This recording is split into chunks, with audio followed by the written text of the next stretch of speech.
Ok, s-a postat scribitorile 67 partea 4, hai să vedem.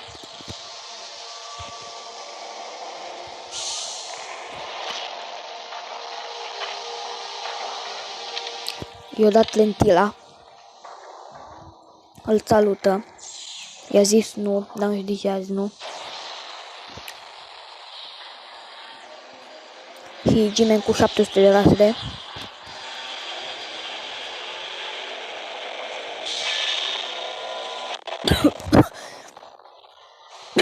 Mă, nec naiba. Ok, sunt trio titani. Look. Ce înseamnă?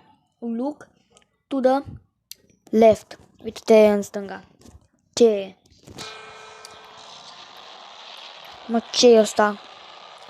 E Bebe Scientist. Clasic.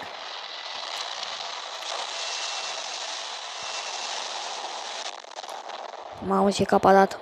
Cred că a dat un cap de la mare.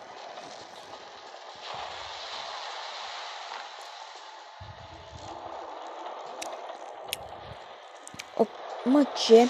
Bă, ăsta n-a murit, bă. Plan de cameraman. Eu care, în cred că a murit de tot, adică... A, acum nu mai e glitch, acum e plunger normal. Clasic. Ok. Opa.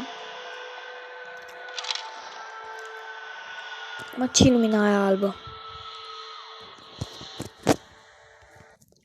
Ok, aici s-a terminat.